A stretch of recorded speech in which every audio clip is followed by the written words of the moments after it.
In this video, I'm going to show you the exact step-by-step blueprint that you need to follow in order to succeed as a beginner with dropshipping on Amazon in 2020. Be sure to like this video because I'm going to go out of my way to show you all of the steps that you need to take, all the software you need to use, and the product research methods that I personally use in my dropshipping business on Amazon. And if you like what you hear, also be sure to subscribe to this channel and hit the bell notification so you can be notified of every single time that I launch a video like this, so you never miss one and you get all the important information that you ever need to see. And a little bit about myself, my name is Tom Cormier, Ecom Tom. I've been dropshipping on Amazon for over 2 years now, and I easily hit over $5,000 to $10,000 profit a month on Amazon, depending on how much effort I'm putting into it every single month. I've noticed over time with teaching Amazon dropshipping that a lot of people get confused as to what to do, and also think that Amazon is this big bad wolf that's gonna come out there, ban your account if you don't know what you're doing. Although this could be true, I do wanna put some nerves at ease because a lot of beginners are overly cautious and overly worried about Amazon, when in reality, I do think a lot of it is to do with just people overhyping how bad Amazon really is. And this in no way, shape, or form means that you should go out there and just have no idea what you're doing when you're getting started. So that's why I put together this video for you. So be sure to watch it all the way until the end because I'm going to show you every single thing that I do with my Amazon dropshipping business, how to get started as a beginner, and how you can also do so as well.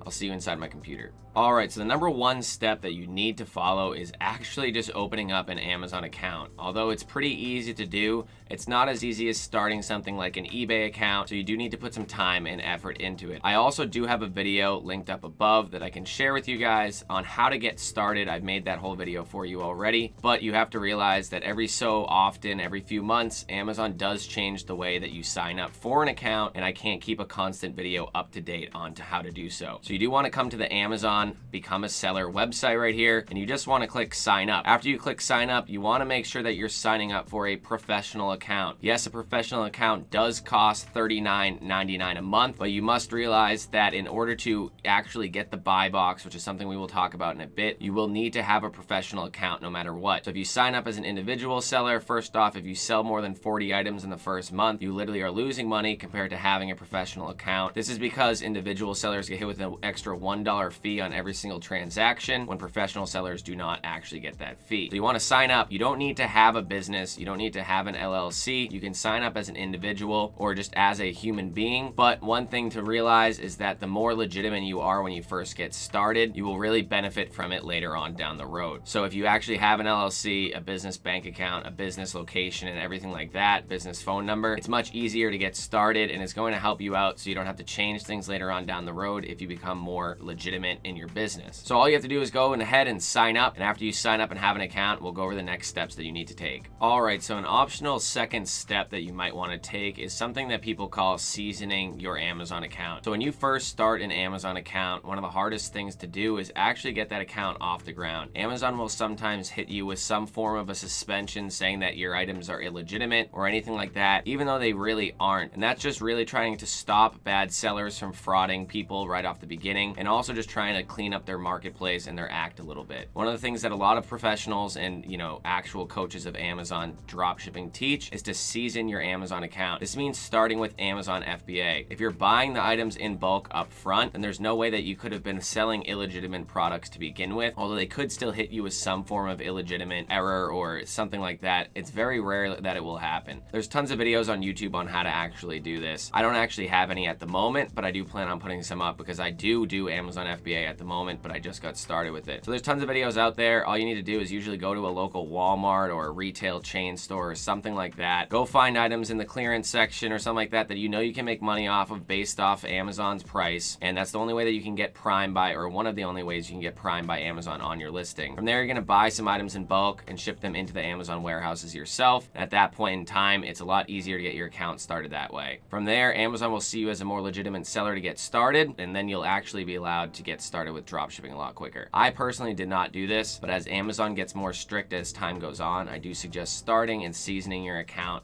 for at least close to a couple weeks to a month, at least maybe get a couple batches into Amazon FBA. The next step in this process is finding the correct software for the job. Although there's tons of different software that you can use for little things here and there, the two main biggest softwares that you need and are going to be the backbone of your business are a stock and inventory type tool and also a repricing type tool. So first off, the repricing tool is going to price your items after it's given items from your stock and inventory tool. So Web Scraper app and SKU Grid are both stock and inventory tools. They're going to check from your suppliers that you've chosen to see if the item's still in stock, what its handling time is, does it fit your metrics and what you want to be doing, and then it's going to send that information to your repricing tool. The repricing tool that almost everybody uses is inform.co. It's very great, and it talks with both of these programs, Web Scraper app and SKU Grid. I've personally used both, but you don't have to use both. You can use one or the other, but the main reason to pick one over the other is mainly because of the suppliers. So if you can see the suppliers on Web Scraper app, you do have to sign up, I believe, in order to see their suppliers. They cover about 90 different suppliers at the moment, I believe, last I checked, and SKU Grid itself has a lot more suppliers, but it is a little bit harder to get started and set up than Web Scraper app, I would say. Both are great software. SKU Grid's cheaper, has more suppliers, and is harder to set up. Web Scraper app is more expensive, has less suppliers, and easier to set up. So that's pretty much it. From there, you connect them into Informed, which there's a bunch of videos on it, and I have some videos inside of my actual Amazon dropshipping course on how to do it. And then you want to be picking actual suppliers. So the number one thing that I can say, besides setting up your account, possibly seasoning it, and other things like this, are that you should be looking out and not using the wrong suppliers. A lot of people teach Walmart onto Amazon, Home Depot onto Amazon, and things like that, and that is not a great way to be starting your business in 2020. Maybe this worked a few years ago, but it was still risky even then. People that are still doing it, yes, they are most likely making money, but they most likely have a actual seasoned account, an account that's been around for a while. They know exactly what they're doing, and they're not beginners.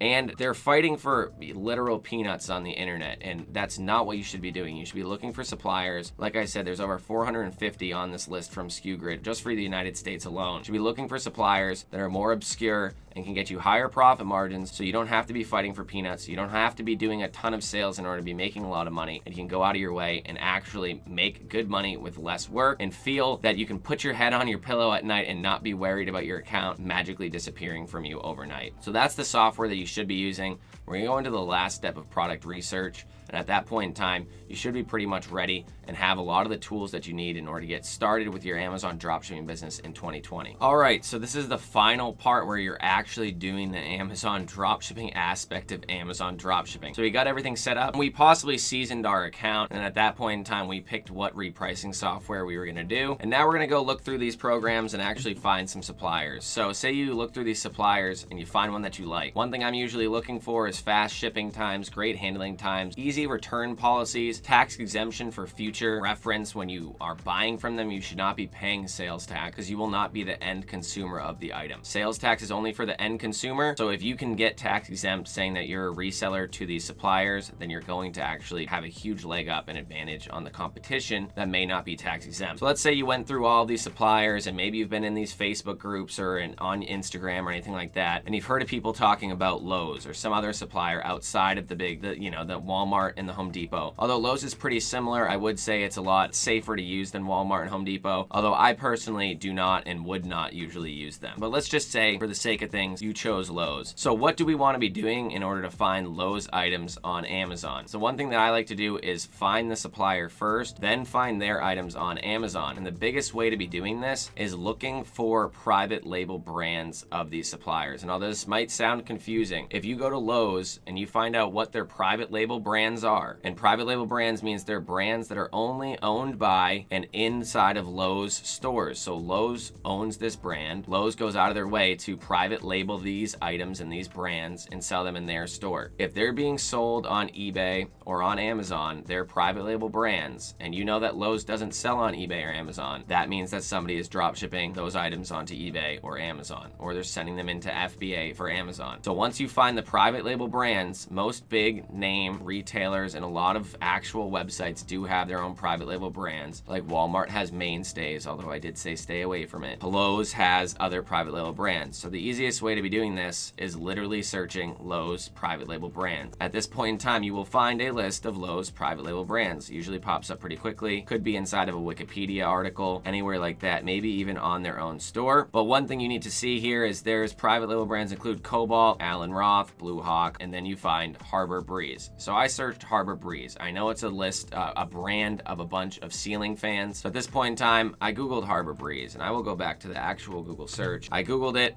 You don't want to be looking for anything that's Prime. Prime means somebody bought it in bulk, they shipped it into Amazon. You will almost never be able to compete with Prime items when you are dropshipping. You want to be looking for items that are not Prime or do not have Prime on their listing. They could have free shipping, but Prime means that they shipped it into Amazon most likely and that you won't be able to compete. Amazon will push Prime people to the buy box instead of you. So I picked this fan right here, and then we will just right click and open the link in a new tab. At this point in time, you need to realize, look at how many people are on the listing. There's about 13. Usually if you're drop shipping, there's going to be a decent amount of people on the listing because a lot of people do have access to these items, but 13 really still is not that much people or that many people. So at this point in time, you just want to really take the price. This is the buy box right here. This price means that this person has the buy box. It will say ships from and sold by Wise Tree LLC. There's 13 other people on this listing. You can click right here, and if you scroll through, these are all other people that are either selling it for higher prices and just don't want to go as low as this person. But as you can tell, there's two people that are at the same price. They will most likely interchangeably go in between, in and out of the buy box because they're both drop shipping. So at this point in time, we know that the price is $66.39. Based off one of my other programs that I'm using, it's estimated to sell 15 times a month, which isn't too bad. I have another program up here called Jungle Scout that's estimating at 50 sales a month. Amazon sales are all estimates. You need to realize that. So just take it as a grain of salt. If you're drop shipping, you don't need to buy the items up front. So it really truly doesn't matter as long as you know you can list this brand. So at this point in time, all you need to do, copy or double click over the entire title, right click, search for it in Google. I did that. Here we are. The first thing that shows up is Lowe's. The second thing that shows up is the Amazon actual item. So I clicked on Lowe's. We'll click on it again. At this point in time, you can tell that the item is being sold for $49.98 at Lowe's, and I already added it to the cart and it has free shipping. So that's $50. They're selling it for $66. So let's say you sell it at $66.39. You multiply that by 0.85 because Amazon does take 15% of your sales. So multiplying it by 0.85 will be what you have left after Amazon's fees. You have $56.43. We're going to subtract 49.98, which is the price that you would have paid here. And at that point in time, you're making $6.45 profit on each sale. You need to realize there's other ways to make money like this. There's a lot of people from Lowe's use their cashback portals, cashback credit cards. They're making extra percentages that way. It's a game of percentage points, and this item is selling for just about 10% profit. If we divide it by the actual price of the item, what you sell it for, it's about 9.7% profit. Again, I aim for anything that's going to be 7% and above. At that point in time, I know that I'm going to be making money on every single sale as long as something catastrophic doesn't happen. And that's pretty much Amazon dropshipping in a nutshell. From here, you could scroll down and click sell on Amazon. You can go through the whole listing process, which is extremely easy yourself, and then just make sure that you connect this item into your repricing tool or your stock and inventory tool. For this example, I did use SKU Grid, although I do believe Lowe's is also inside of Web Scraper app as well. So once you have them all connected and talking together, and I teach about this inside of my Amazon dropshipping course, it's very easy to just go find more and more and more items, hop on these listings, and go from there. Once you have about 100 plus to 200 good items, I would say, you should be making pretty much a full-time income dropshipping on Amazon. If not, you're most likely either doing something wrong or finding very competitive items and,